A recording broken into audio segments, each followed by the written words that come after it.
मोगरा का पौधा गर्मियों में यानी कि जून के महीने में फूल नहीं दे रहा था, तो अभी बारिश में आपका मोगरा का पौधा 101% फूल देना शुरू कर देगा, काफ़ी बढ़िया ग्रोथ निकालेगा। ये जो बारिश का समय है वो मोगरा के पौधे के लिए बहुत ही बढ़िया समय है इसकी ग्रोथ को बढ़ाने का और इससे बहुत ज़्यादा फ्लावरिंग लेने का।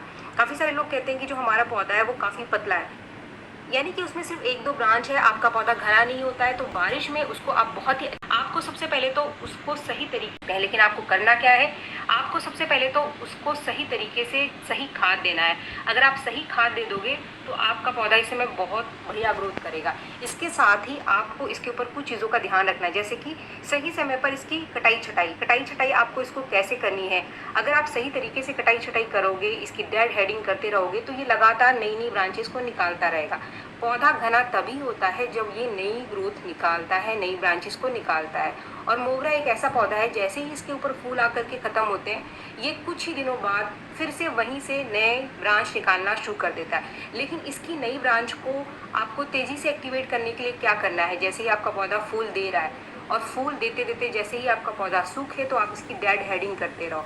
डेड हेडिंग यानी कि जब आप देखेंगे कि फूल सूख करके गिरता है तो सिर्फ फूल गिरता है, उसके नीचे उसका जो बेस है वो पौधे के अंदर ही रह जाता है।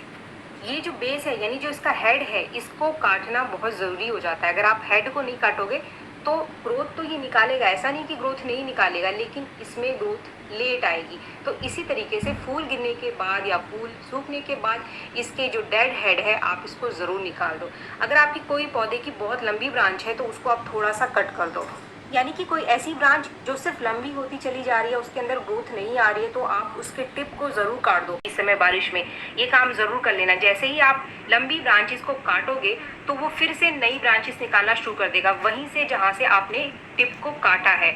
अब होगा क्या कि हो सकता है कि आप अगर सही खाद इस समय अपने पौधे को दे दोगे तो आपका पौधा ज़रूर नई ब्रांच के ऊपर कलियां बनाएगा, सिर्फ कलियां ही नहीं, गुच्छों में कलियां और फूल निकालेगा।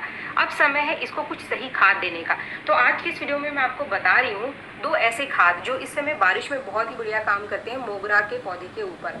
मैंने अभी कुछ दिन पहले इस्तेमाल किया है, जबकि हमारे यहाँ अभी 15-20 दिन पहले से ही थोड़ी थोड़ी बारिश शुरू हो चुकी है, तो इसीलिए मैंने अपने पौधे में ये सारे काम कर लिए हैं जो मैं आपको बता रही हूँ। अभी आगे जुलाई के महीने में काफ़ी बढ़िया बारिश होने वाली है, तो आपका पौधा काफ़ी पीछे मैंने आपको 1 चम्मच पाउडर दिखाया, वो है सरसों का पाउडर। आपके घर के अंदर सरसों ज़रूर होगा। सरसों की खली का इस्तेमाल हम इस समय नहीं करते हैं क्योंकि सरसों की खली से फंगस लग जाता है, लेकिन सरसों के पाउडर से कभी भी फंगस नहीं लगता है, बल्कि इसके अंदर कुछ ऐसी चीज़ें होती हैं जो मैं आपको बता रही हूँ, उसको आप अपने मोगरा के पौधे में चाहे तेज़ गर्मी हो तभी आप दे सकते हैं। लेकिन इससे पहले कुछ बहुत इंपॉर्टेंट पॉइंट, अगर आपके पौधे की जो कलियां इस समय गिर रही हैं, काफ़ी सारे लोगों के मुझे कमेंट आते हैं कि जो कलियां हमारी वो सूख करके गिर जाती हैं, खिलती नहीं है, या फिर कभी कभी कली बन जाती है और खिलने से पहले ही गिर जाती है, तो ये समस्या आती है 4-5।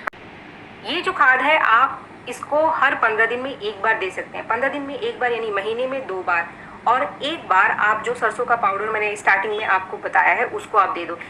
तो फ्रेंड्स, अगर आपका मोगरा फूल नहीं दे रहा है तो इन वाला जो फर्टिलाइज़र है, जो सेकंड फर्टिलाइज़र, बहुत अच्छी मात्रा में नाइट्रोजन, फास्फोरस और कैल्शियम, ये जो 3 चीज़ आपके मोगरा के पौधे को चाहिए, वो तीनों ही चीज़ें मिल जाए। इसको डालते ही आप देखेंगे कि आपका जो मोगरा है वो गुच्छों में फूल निकालना शुरू कर देगा। उम्मीद है वीडियो आपको पसंद आया हो, करें, और मेरे चैनल को आपने अब तक सब्सक्राइब नहीं किया है तो मेरे चैनल को सब्सक्राइब भी ज़रूर कर लें। मिलते हैं मेरे नेक्स्ट वीडियो में, तब तक